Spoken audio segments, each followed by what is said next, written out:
Selamat pagi untuk Bapak Pengawas Jenny Nender Sarjana Pendidikan. Sebelumnya saya mengucapkan banyak terima kasih karena sudah menyediakan waktu bagi saya untuk mewawancarai tentang eksplorasi masalah sebagaimana tugas dari saya selama mengikuti pendidikan program profesi guru. Ya Pak, saat ini saya meminta maaf sebelumnya karena hanya mewawancarai lewat video call saja. Dan selanjutnya saat ini saya akan mulai bertanya. Izin bertanya ya Pak. Ya, silakan. Sesuai dengan masalah yang telah saya identifikasi di kelas saya, terdapat beberapa masalah yang saya alami. Pertama, mengenai pedagogik. Guru masih belum menguasai perkembangan media pembelajaran. Guru kurang kreatif dalam berinovasi di dalam kelas. Mohon tanggapan dan masukan dari Bapak Pengawas untuk masalah yang saya hadapi di pedagogik ini, Pak. Jadi, Ibu Guru punya masalah tentang pedagogi. Iya. Ya. Tentunya Ibu Guru melihat keberadaan anak dan harus menguasai anak didik. Anak didik di dalam pembelajaran. Karena itu sebelum Ibu Guru untuk masuk di dalam pelajaran, Ibu Guru harus tahu dari karakter sifat dari semua anak-anak supaya anak Ibu Guru dapat menguasai anak-anak, ketahui semua kegiatan anak-anak dan bakat anak-anak. Ketika guru mengetahui semua bakat, pasti guru dapat untuk menguasai anak-anak melalui perkembangan anak-anak. Oh iya. Jadi itu. Iya, terima kasih Pak untuk masukan dan tanggapan dari Bapak. Selanjutnya mengenai literasi Pak. Minat untuk membaca siswa masih sangat kurang. Siswa tidak terbiasa menganalisis sebuah bacaan. Siswa tidak mampu menceritakan sebuah cerita dengan kata-kata sendiri. Mohon masukan dan tanggapan dari Bapak mengenai literasi, Pak. Jadi, kalau kita melihat anak-anak kita masih memang kurang untuk giat untuk membaca.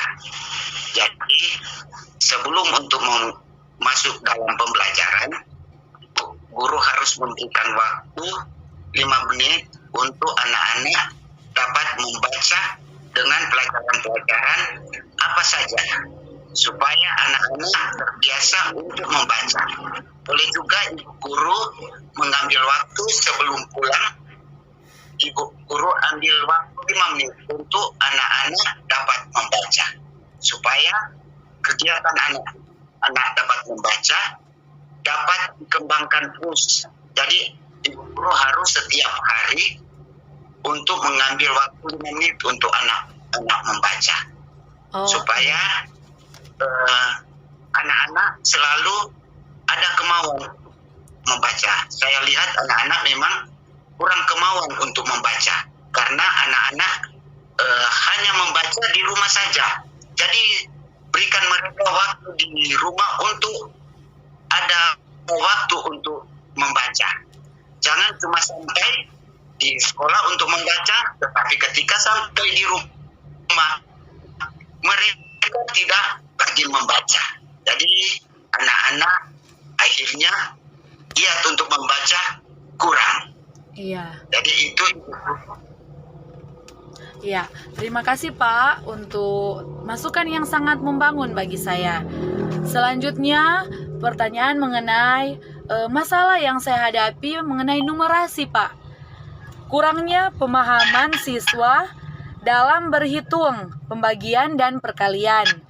Pembelajaran yang kurang menarik, juga daya nalar siswa yang sangat kurang, Pak. Mohon masukan dan tanggapan dari Bapak Pengawas. Jadi memang kalau dilihat anak-anak untuk numerasi memang kurang karena anak-anak kelihatannya memang hanya ingin bermain. Jadi bagaimana guru untuk mau pembelajaran mereka harus bersemangat untuk guru memberikan pembelajaran. Jadi ibu guru ambil metode yang lain supaya anak mau untuk mengikuti pelajaran. Apalagi pelajaran matematika untuk kelas 4 itu dia pelajaran yang sudah sedikit sulit. Jadi guru harus pandai-pandai ambil waktu dan tempat untuk memberikan penjelasan-penjelasan melalui pembelajaran. Karena memang matematika kalau anak tidak mau untuk belajar, mereka membiarkan itu pelajaran matematika. Jadi ibu guru harus bagaimana cara metode baru untuk memberikan mereka pelajaran matematika supaya anak-anak punya kemauan untuk mau belajar. Iya. Siap, Pak. Iya, terima kasih kembali, Pak. Selanjutnya ada poin kedua. Ada 6 poin, Pak, yang akan saya tanyakan. Poin kedua tentang kesulitan belajar siswa berkebutuhan khusus, dalam hal ini yang menggunakan kursi roda dan tidak jelas dalam berbicara, Pak. Juga kesulitan belajar siswa dalam hal menulis dan membaca, dia tidak bisa karena memiliki kekurangan, Pak. Ada lagi yang satu, kondisi keluarga anak yang tidak harmonis sehingga anak sering mengganggu teman-teman di kelas. Banyak hal yang membuat teman-teman merasa resah ketika anak ini berada karena mungkin kurangnya perhatian dari orang tua karena keluarga yang sudah tidak harmonis, Pak. Mohon masukan dan tanggapan dari Bapak Pengawas. Jadi anak yang berkekurangan khusus itu sebenarnya harus ditempatkan di sekolah yang punya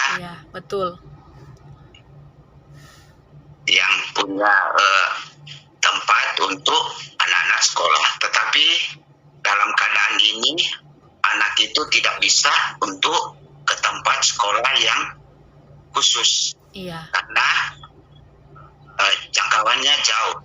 Jadi sebagai guru tentunya punya perhatian khusus bagi anak ini. Jadi bagi guru tempatkan di tempat yang supaya anak itu tidak lagi minder. Benar. Dia bisa bergaul dengan teman-teman. Dan guru harus perhatikan khusus baginya. Betul. Supaya anak-anak yang lain tidak mengganggu anak itu. Dan bagi anak-anak yang masih kurang belajar, guru sudah konfisi. Kita harus anak itu. Benar. Dan kita melihat bagaimana keadaan anak itu di rumah. Karena mungkin anak itu tidak diperhatikan oleh keluarga, sehingga di sekolah dia tidak mau untuk belajar, dia tidak mau untuk berteman. Jadi guru ambil kesempatan untuk konfisi kepada anak itu dan apa masalahnya. Ketika guru itu tahu masalahnya, guru mulai perhatian sendiri baginya, supaya anak itu boleh belajar dengan baik di sekolah. Baik sekali. Terima kasih, Pak. Sangat-sangat membangun bagi saya. Selanjutnya, pertanyaan tentang kurangnya peran dan rasa tanggung jawab orang tua terhadap pendidikan anak. Pemahaman orang tua yang berbeda dengan guru tentang pendidikan. Keadaan ekonomi orang tua yang berbeda.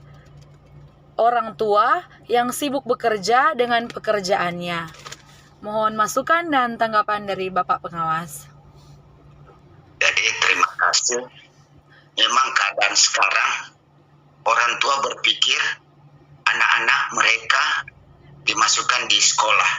Dan tentunya mereka berpikir pendidikan itu hanya tanggung jawab dari guru-guru. Iya, benar. Sehingga mereka membiarkan anak-anak itu untuk tidak lagi membantu kepada anak-anak.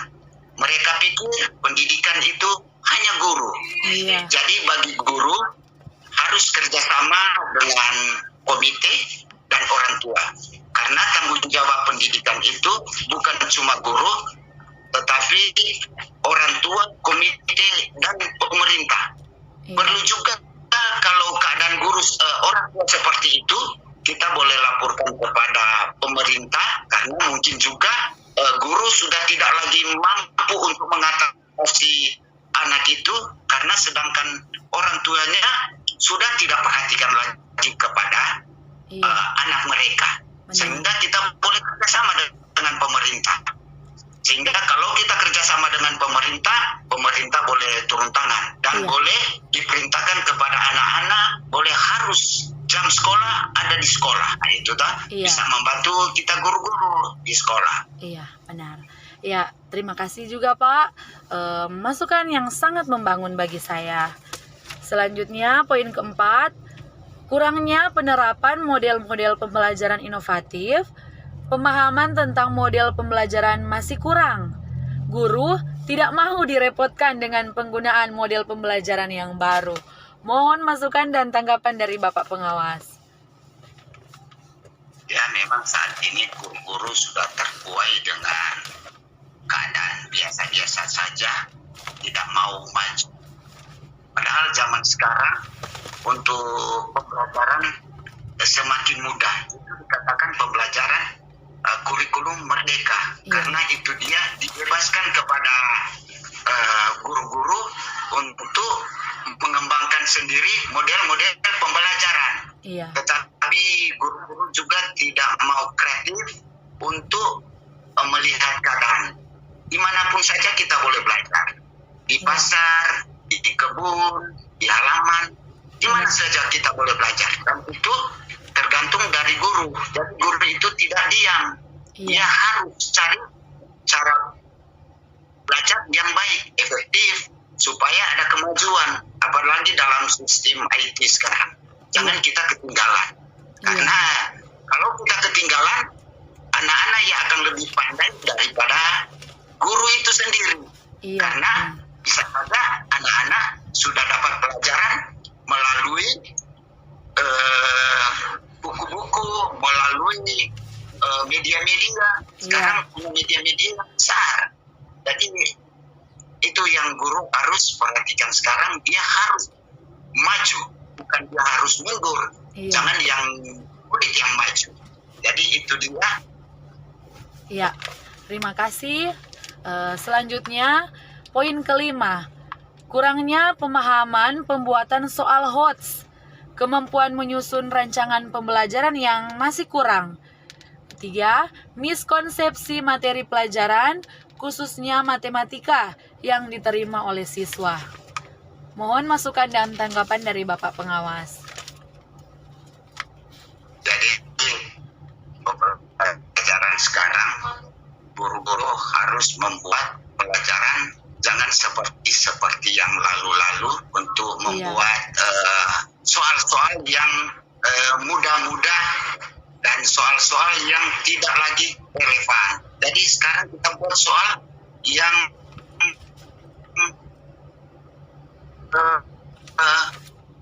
punya lebih Tinggi. jangan lebih mundur, tetapi orang harus lebih maju untuk membuat soal. Karena kita lebih mudah sekarang, lebih mudah untuk membuat soal dengan seperti yang asesmen yang baru-baru untuk kelas 5. Iya. Itu soal-soal yang kita buat, kita boleh lihat dari situ tuh soal-soalnya. Karena guru sekarang membuat hanya asal-asal, kemudian tidak hots. Akhirnya murid-murid lebih mudah. Jadi kalau membuat juga soal, apa yang soal yang pelajaran yang diberikan, itu soal yang kita ketika murid-murid. Itu Iya, iya baik. Selanjutnya pertanyaan yang terakhir, Pak. Poin ke-6. Kurangnya kompetensi penggunaan kecanggihan teknologi berupa TIK dan sarana pendukung di sekolah sangat kurang. Mungkin pertanyaan ini Bapak sudah menjawab tadi di poin ke-4, tergantung dengan teknologi ya. Ya, silakan Pak, masukan dan tanggapan. Jadi memang saat ini guru-guru, kalau kami pengawas melihat bagi guru-guru yang di atas 50-an, Iya, benar. mereka kurang untuk memahami TIK karena sudah zaman. Mereka Iya. juga ada yang tidak mau belajar, tetapi ada juga yang guru ingin maju, mereka juga belajar untuk TIK. Iya. Karena zaman sekarang kita kalau tidak lagi belajar TIK seperti Jepang sekarang semuanya main jenis-jenisan, Iya. akhirnya mereka sudah ke bulan, kita tetap masih di sini. Mereka sudah melangkah ke 10, kita masih di 2. Iya, Jadi benar. jauh. Jadi usahakan guru-guru harus Iya. tahu TIK, karena pembelajaran sekarang tinggal melalui media-media online. Iya. Jadi media-media apa, kalau kita tidak tahu untuk TIK, bagaimana kita akan maju seperti saat ini? Iya, benar. Guru tinggal TIK yang kita pakai. Oh, iya. Kalau kita mau untuk guru-guru sertifikasi, tinggal dalam. Jadi kalau tidak tahu, berarti kita akan ketinggalan. Iya. Jadi itu perlu, guru-guru harus mengetahui, jangan guru-guru harus ketinggalan. Jika itu tidak mandang umur, harus kuasai. Jadi itu dia. Iya. Ya, terima kasih Pak Pengawas sudah menjawab pertanyaan-pertanyaan yang saya berikan. Sekali lagi terima kasih banyak untuk masukan dan tanggapan yang sangat membangun bagi saya, khususnya sebagai seorang pendidik yang mengajar di kelas 4. Ini akan menjadi satu motivasi bagi saya untuk membenahi diri, bagaimana membenahi kekurangan-kekurangan yang saya miliki di dalam kelas, seperti masalah yang saya sudah ungkapkan tadi. Mungkin ini akan membantu saya untuk lebih memperhatikan pusat pembelajaran itu kepada siswa. Selanjutnya, saya memohon maaf jika ada hal yang tidak berkenan di hadapan Pak Pengawas, sudah mungkin mengganggu waktu Pak Pengawas. Tapi saya yakin dan percaya Pak Pengawas adalah orang yang baik hati, yang selalu ingin melihat keberhasilan kami sebagai guru-guru. Kiranya Pak Pengawas dan keluarga selalu diberkati oleh Tuhan, segala usaha dan cita-cita akan dibuat berhasil oleh Tuhan. Sekali lagi terima kasih Pak. Terima kasih. Selamat pagi dan salam bahagia Pak. Terima kasih.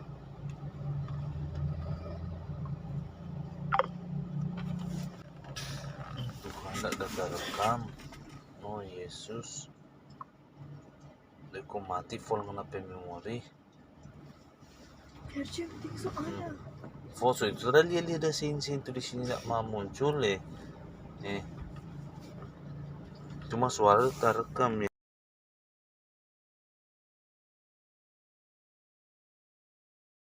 Mati jaringan. Maaf Ner. Ulang boleh Ner? Ya. Maaf tadi data mati. Silakan. Iya. Selamat pagi dan salam berjumpa untuk dosen pembimbing saya waktu saya kuliah dulu di PGSD, dan saat ini masih tetap bersedia ketika saya meminta wawancarai untuk memenuhi tugas PPG saya tentang eksplorasi penyebab masalah yang saya hadapi di kelas. Tentunya terima kasih banyak untuk waktu yang telah disediakan oleh Bapak, disebut dengan hormat, Bapak Dr. Widi Harce Frans Rorim Pandey, MPD, sebagai Kaprodi S1 PGSD Unima. Baik Pak, saat ini saya akan memulaikan saja. Ada 6 poin yang akan saya tanyakan. Pertama, poin tentang pedagogik. Masalah yang saya identifikasi di kelas tentang pedagogik, yaitu guru masih belum menguasai perkembangan media pembelajaran. Juga guru kurang kreatif, kurang berinovasi di dalam kelas. Mohon masukan dan tanggapan dari Bapak dosen. Oke, makasih ya. Banyak selamat Amira ya, Ya, makasih mahasiswa atau Pak. alumni S1 PGSD Unima. Boleh mengikuti PPG ya, karena Iya. PPG ini program nasional, jadi luar biasa kamu bisa lolos di PPG ini. Iya, makasih Pak. Menjawab pertanyaan nomor 1 tadi itu berkaitan dengan pedagogi ya. Nah, kalau saya melihat bahwa guru-guru di sekolah ini sekarang tidak menguasai atau tidak menggunakan media dengan baik, itu sebetulnya bukan karena dia tidak bisa. Nah, guru semua pasti bisa. Cuma yang pertanyaan adalah faktor pertama faktor ketersediaan sarana prasarana yang mendukung. Iya. Kalau sarana prasarana mendukung itu ada, pada guru itu sudah ada, pasti dia akan berusaha untuk mempelajari. Dia harus berusaha untuk mencari tahu bagaimana cara menggunakan. Jadi contoh ya, sekarang ini misalnya mengajar harus menggunakan media PowerPoint. Ya. Iya. Mau tidak mau, kalau ini memang ada, guru punya laptop, kemudian guru punya aplikasi itu, dia pasti akan belajar, ya seperti itu. Iya. Kemudian berikutnya adalah memang kemauan ya dari si guru ini juga untuk mempengaruhi. Kalau tidak ada kemauan, tidak ada usaha juga untuk mau belajar, maka tidak akan juga jadi, tidak bisa dia akan menggunakan itu, ya. Iya. Kalau tidak kemauan. Kemudian berpengaruh juga faktor generasi dari guru. Nah, kita tahu guru-guru SD sekarang ini, mereka itu banyak guru-guru yang boleh dibilang guru-guru yang senior, yang sudah masa kerja 30-an sampai 35 tahun. Iya. Ya, mereka kita harus akui, ya mereka tidak lahir di era teknologi, mereka tidak lahir di era itu. Iya. Jadi mau tidak mau mereka, ya memang mereka zaman itu terbiasa dengan mesin ketik, ya, dengan mesin ketik. Nah, sedangkan sekarang sudah dengan laptop, mereka ya ada yang memang 1-2 yang bisa mengikuti, tapi sebagian besar tidak dapat mengikuti itu karena memang itu mereka tidak ada itu, ya. Iya. Seperti itu, artinya mereka tidak bisa ke perkembangan teknologi seperti itu. Iya. Selanjutnya, tentang Kemudian apa lagi yang tadi? ya, selanjutnya tentang literasi, Pak. Masalah yang saya hadapi, minat untuk membaca siswa masih sangat kurang. Siswa tidak terbiasa menganalisis sebuah bacaan dan siswa tidak mampu menceritakan sebuah cerita dengan kata-kata sendiri. Mohon masukan dan tanggapan dari Bapak dosen. Ya, literasi tentang literasi membaca misalnya. Jadi literasi membaca siswa ini juga dipengaruhi oleh faktor, sebetulnya bukan faktor siswanya, ya, tetapi faktor eksternalnya. Jadi kan ada faktor internal, ada faktor eksternal. Iya. Jadi kalau faktor internal dari dalam diri siswa pada dasarnya dia mau belajar membaca, dia ingin membaca. Tetapi kalau guru tidak menyediakan itu, jadi guru tidak memfasilitasi, guru tidak boleh dibilang menyediakan sumber belajarnya, sumber bacaannya, ya, atau sekolah tidak menghadirkan perpustakaan di sekolah misalnya, atau tempat baca, taman baca, maka tentu siswa tidak akan literasinya di sekolah itu pasti rendah, ya. Tapi kalau ada, ya, pasti siswa akan berusaha untuk membaca karena ada tersedia, ya, itu disediakan oleh guru maupun oleh sekolah. Jadi faktor eksternal itu sangat penting sekali sehingga dia itu bisa ada kemauan, ada minat untuk membaca. Iya. Literasi akan meningkat. Ya, terima kasih Pak. Selanjutnya tentang numerasi, yaitu kurangnya pemahaman siswa dalam berhitung pembagian dan perkalian, pembelajaran yang kurang menarik, juga daya nalar siswa yang kurang, Pak. Mohon masukan dan tanggapan dari Bapak. Ya, kalian tahu sebetulnya matematika ini sebetulnya bukan pelajaran yang menakutkan, bukan. Iya. Jadi tentang numerasi ini sebetulnya bagi SD sebetulnya paling penting adalah bagaimana guru mampu menciptakan pembelajaran matematika itu menyenangkan. Jadi guru harus ciptakan. Caranya apa? Jadi caranya atau strateginya adalah memang untuk mata pelajaran matematika jangan hanya pada menghafal. Jadi jangan pada menghafal. Ya. Cara menghafal, cara menceramakan, mengajar dengan menceramakan, menjelaskan. Tetapi dengan ada menyediakan alat-alat peraga. Harus ada alat-alat peraga. Iya. Alat peraga yang berhitung, ya misalnya untuk operasi penjumlahan bilangan bulat, ya kan, Iya. alat peraga. Operasi penjumlahan bilangan apa itu namanya yang ada positif negatif, ya Iya. itu kan harus ada alat peraga dengan ada eksperimen atau ada demonstrasi, Iya. ya ada praktek langsung. Jadi siswa itu kalau mau ajarkan matematika jangan kita ceramakan, jadi faktor metode mengajar Iya. itu penting sekali. Ya, kalau metode mengajar ceramah, ya atau cara mengajarnya hanya dengan menjelaskan atau caranya kasih tugas, saya tidak akan senang dan numerasinya pasti akan tegang seperti itu. Jadi mesti ada alat-alat peraga untuk matematika, ada alat peraga, ya alat peraga itu seperti itu. Oh iya, terima kasih ya Pak. Lanjut tentang poin kedua, kesulitan belajar siswa berkebutuhan khusus. Dalam hal ini yang menggunakan kursi roda dan tidak jelas berbicara. Dan juga karena kesulitan belajar siswa dalam hal menulis dan membaca. Juga kondisi keluarga yang tidak harmonis. Di kelas saya terdapat siswa yang seperti itu, Pak. Mohon masukan dan tanggapannya. Nah, itulah guru. Guru itu harus memahami karakteristik dari siswa. Guru harus mengenali betul keadaan dari siswa itu. Jadi kalau faktor-faktor yang tadi terkait dengan misalnya ada permasalahan keluarga, karena tentu itu akan mempengaruhi pada cara belajar anak, ya. Iya. Di sekolah. Oleh karena itu orang tua mesti pahami, mengerti, mengenal, oh si anak ini misalnya orang tuanya broken home atau misalnya ada masalah di keluarganya. Nah, berarti anak ini membutuhkan perhatian. Iya. Guru harus memberikan perhatian ekstra. Jadi memberikan perhatian ekstra. Semua harus diperhatikan di dalam kelas, tapi harus ada perhatian ekstra dari guru pada yang bersangkutan ini, Iya. ya harus ada perhatian ekstra. Artinya guru terus mendampingi dia, memahami dia dan boleh dibilang boleh ada semacam curhat, ya, Iya. macam mendengar apa keluhannya, apa. Jadi ceritakan, minta dia bercerita tentang apa yang dia alami di rumah supaya guru tahu, oh betul karena dia ada masalah ini, sehingga guru akan mengajar dia dengan metode tersendiri. Jadi harus ada metode tersendiri bagi anak yang seperti itu.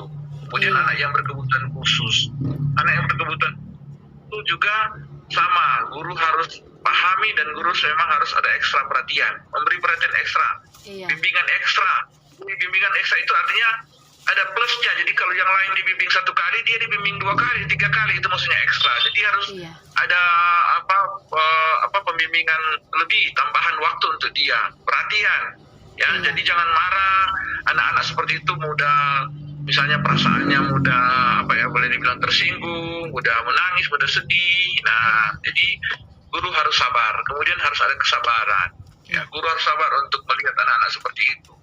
Jadi jangan guru cepat-cepat marah, cepat-cepat bentak, atau kemudian guru kasih tinggal dia tidak berikan perhatian, ya.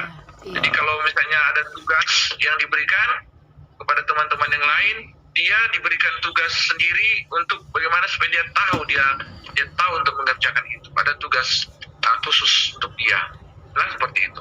Iya, terima Tapi kasih. intinya guru harus memahami benar karakteristik atau keberadaan dari siswa, ya, Iya. baik siswa berkebutuhan khusus maupun siswa yang tadi itu yang karena kondisi keluarganya. Jadi ya guru, orang tua harus tahu, mampu berkomunikasi, bangun komunikasi dengan orang tua, ya. Iya. Cari tahu tentang anak ini itu di rumah seperti apa, seperti itu, supaya orang tua guru paham dan guru mau menerapkan metode tepat bagi anak itu. Iya. Seperti itu. Iya, terima kasih sekali lagi Pak. Selanjutnya poin ketiga, kurangnya peran dan rasa tanggung jawab orang tua terhadap pendidikan anak. Juga pemahaman orang tua yang berbeda dengan guru tentang pendidikan. Keadaan ekonomi orang tua yang berbeda dan orang tua sibuk bekerja dengan pekerjaannya. Mohon masukan dan tanggapan, Pak. Nah, kalau yang itu memang kalau orang tua yang tidak memberikan perhatian kepada anak, tidak peduli dengan anak, dengan siswanya, wajib guru juga untuk membangun komunikasi dengan orang tua. Itu wajib. Iya. Itu. Guru harus bangun komunikasi. Jadi guru harus bangun komunikasi. Kalau misalnya di kampung, datangi ke rumah, kunjungi dia, harus kunjungi keluarga dan menjelaskan kepada orang tua bahwa ibu, pendidikan anak dari ibu, ya, pendidikan anak-anak itu tidak hanya menjadi peran guru, jadi tidak hanya menjadi peran guru, tetapi peran orang tua itu sangat dibutuhkan. Kenapa? Karena orang tua lebih banyak waktu di rumah dengan anak-anak. Iya, Ya, benar. orang tua lebih banyak. Guru di sekolah cuma dari jam 7 mungkin atau jam 8 sampai jam 1 atau jam 2. Sisanya itu dengan orang tua di rumah. Iya. Dia bangun, dia mau tidur dengan orang tua. Jadi orang tua harus dampingi dia dan menceritakan kepada guru bahwa kami di sekolah misalnya memberikan dia tugas. Ya, tentu anak ini harus juga orang tua bantu. Orang tua mesti bantu di rumah untuk mendampingi, mengajarkan dia. Kalau tidak, ya otomatis dia juga akan mengalami kesulitan. Bukan berarti kita di sekolah tidak bertanggung jawab. Guru bertanggung jawab, tapi orang tua berperan untuk mendampingi. Kemudian orang tua yang seperti itu yang katakan kalian lihat kerja, ya berarti guru harus boleh dibilang boleh komunikasi ke orang tua dan minta bantuan siapa, kakaknya atau opanya yang masih bisa untuk mendampingi dia. Kalaupun sudah tidak ada opa, kakak tidak ada juga, ya otomatis guru tidak boleh tinggal diam dan guru tidak boleh dibiarkan dia. Tidak boleh. Guru harus mencari cara bagaimana caranya. Oh, berarti si anak ini tadi memberikan perhatian, kemudian boleh orang siswa kasih dia tugas dan guru kasih tugas, kemudian guru boleh pantau, minta evaluasi pada dia. Misalnya, adik, mana guru udah kasih tugas? Misalnya, kasih saja yang ringan-ringan, kasih materi-materi tambahan, tugas-tugas tambahan yang ringan, supaya dia boleh bikin sendiri di rumah, seperti itu. Ya. Iya. Oke. Baik, Pak. Terima kasih untuk masukan dan tanggapannya. Selanjutnya, poin keempat, kurangnya penerapan model-model pembelajaran inovatif. Pemahaman tentang model pembelajaran masih kurang. Guru tidak mau direpotkan dengan penggunaan model pembelajaran yang baru. Mohon masukan dan tanggapan Pak dosen. Nah, begini ya, memang merubah guru untuk mengikuti perkembangan, ya, untuk misalnya contoh harus menggunakan media berbasis teknologi, itu harus secara perlahan-lahan, tidak secepat, ya, tidak segampang mengembalikan telapak tangan istilahnya. Iya, benar. Jadi memang ada waktunya, ya, ada waktunya untuk memberi kesempatan mereka untuk pelan-pelan mengikuti, ya. Iya. Nah, yang saya sebut tadi, kalau dia generasi yang sudah senior, ya otomatis kita tinggal meminta di guru tersebut kalau bisa memberikan saran atau kita bisa bantu. Kalau seperti Anira kan guru muda, bantu itu senior di sekolah. Iya, ya. Pak. Nah, dengan model pembelajaran. Penggunaan model ini kan sekarang model pembelajaran inovatif itu kan misalnya PJBL, Project Based Learning, atau PBL, Problem Based Learning. Nah, model-model ini sebetulnya sudah dilakukan oleh guru, tetapi mereka tidak paham, tidak lihat bahwa sebetulnya langkah-langkah itu ada, mereka sudah lakukan. Hanya mereka tidak tahu bahwa itu ternyata model project atau problem. Iya. Contoh, kita lihat ya, kadang-kadang guru sudah memberikan tugas, memberikan ada karya-karya yang mereka tempel, gunting bersama, buat susun, balok-balok, misalnya matematika atau misalnya IPA.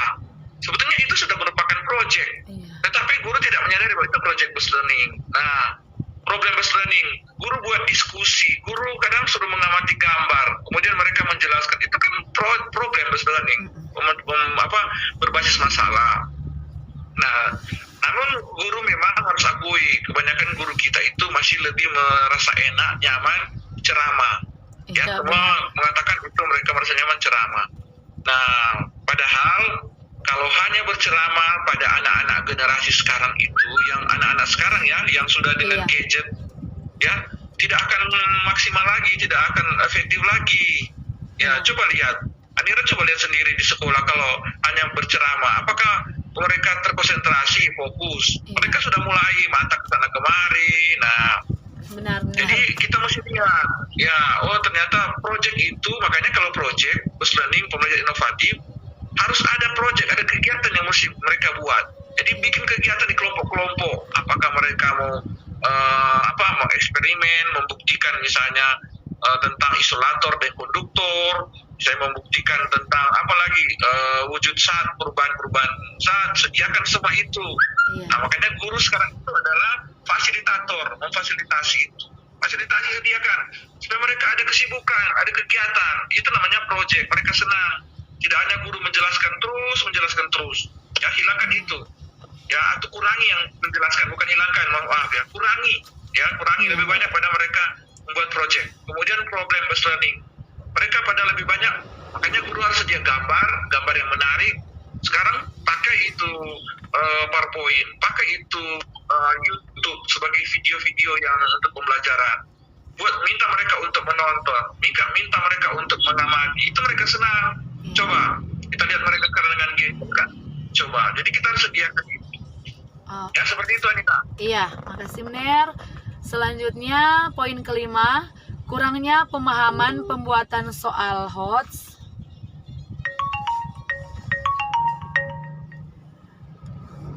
Yaitu ulangi poin yang Tuhan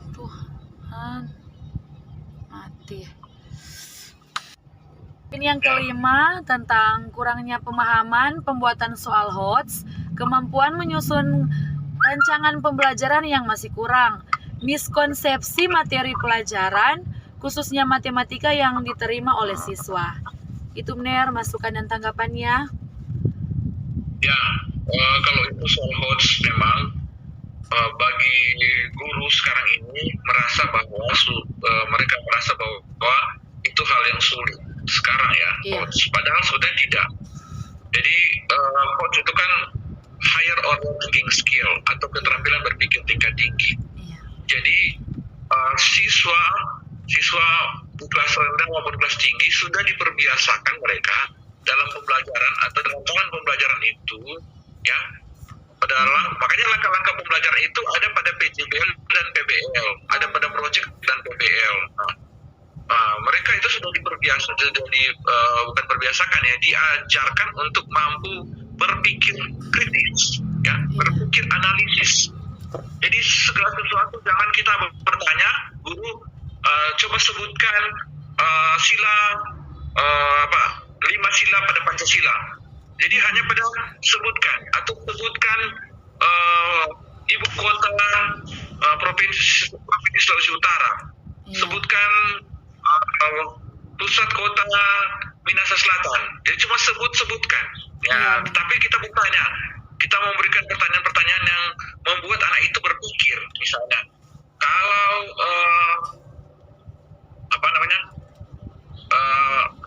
kalau kita bertakwa kepada Tuhan Yang Maha Esa, kita harus bertakwa, kita harus percaya kepada Tuhan. Itu masuk pada sila keberapa? Di sini berpikir. Itu sila ketuhanan Yang Maha Esa. Begitu. Kalau nilai-nilai tentang musyawarah, misalnya kita harus berdiskusi, kita harus bermusyawarah. Itu masuk nilai sila keberapa? Oh, dinilai apa? Sila keempat kan? Iya. Betul ya? Oh, itu masuk pada kalau adil. Sikap yang adil itu masuk pada sila keberapa? Nilai-nilai Pancasila sila keberapa? Oh, kelima. Jadi Iya. anak berpikir, anak beranalisis, begitu. Nah, kalau di kelas rendah, kita tanya misalnya, kalau membelajarkan tentang matematika, tentang misalnya bilangan 1 sampai 10. Kita jangan langsung mengajarkan tentang angka 1, 2, 3, tetapi kita misalnya menyediakan ada roti, ya, kemudian menanyakan kepada anak-anak ini ada berapa roti. Jadi dia sendiri yang menghitung dengan cara jadi dia berpikir, dia dapat menjelaskan. Intinya dia dapat menjelaskan, ya seperti itu. Jadi menganalisa sesuatu walaupun itu masih di tingkatan rendah, tapi mereka mampu berpikir tingkat tinggi. Nah, guru-guru Anda semua lebih gampang, lebih mudah untuk membuat pertanyaan-pertanyaan, sebutkan. Iya. Nah, jadi di situ sehingga sekarang kesulitan untuk menerapkan itu HOTS, menerapkan evaluasi untuk tentang HOTS. Padahal HOTS itu mudah. Ya, soal-soal yang kita buat guru-guru itu sebetulnya soal-soal yang kita buat soal bagaimana anak dapat menjelaskan, bagaimana anak dapat menganalisa sesuatu, ya.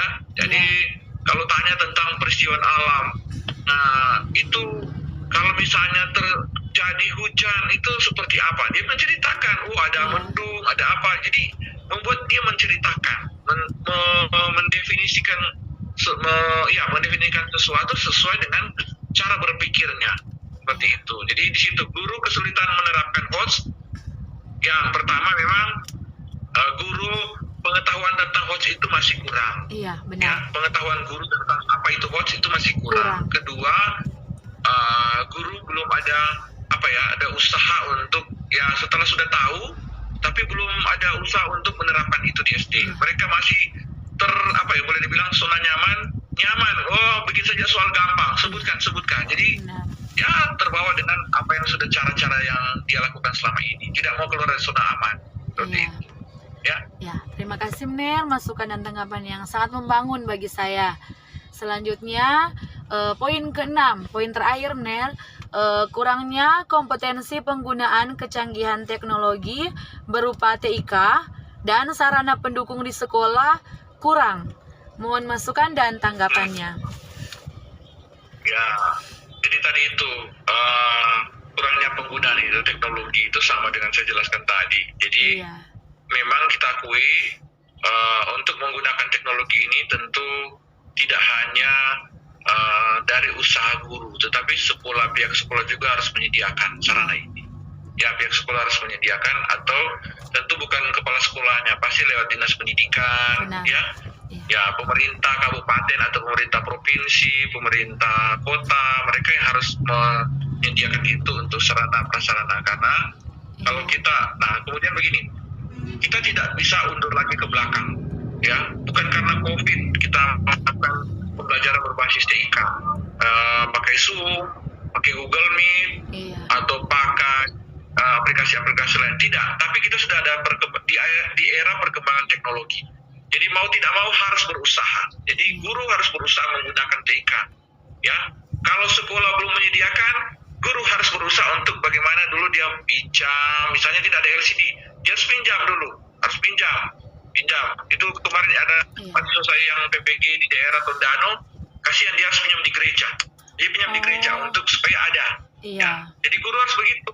Jangan guru pesimis atau guru ya salah-salah tidak ada, mau bikin bagaimana? Nah, boleh begitu dan mudah menyerah. Jadi guru harus berusaha. Saya yakin kalau ada usaha pasti ada jalan seperti itu. Jadi ini semua peran banyak pihak untuk terkait penggunaan teknologi. Pertama dari sisi guru, dia harus siap untuk menggunakan dan berusaha untuk bagaimana mencari tahu, mempelajari. Tapi juga dari pihak sekolah harus menyediakan sarana-prasarana itu untuk belajar, dan pihak orang tua harus mendukung. Ya, kalau misalnya membutuhkan perangkat handphone, orang tua harus menyediakan handphone bagi anak dan paket data tentunya. Ya, Nggak mungkin kalau tidak pakai data. Ya seperti itu Anira. Jadi semua berperan di sini. Iya. Faktor guru, faktor sekolah, dan faktor orang tua, faktor keluarga. Ya. Iya. Terima kasih banyak Pak Kaprodi yang sudah sangat membantu, sudah menyediakan waktu bagi saya, memberikan masukan dan tanggapan yang sangat-sangat membangun bagi saya, khususnya seorang pendidik. Mungkin kedepannya saya akan menjadikan motivasi masukan dari tanggapan dari Bapak untuk saya lakukan di kelas, terutama lebih berpusat pada peserta didik. Tentunya harapan saya bagi Bapak dan keluarga, semoga selalu diberkati oleh Tuhan, sukses terus Pak dosen, dan semakin jaya. Senang sekali bertemu dengan Pak dosen.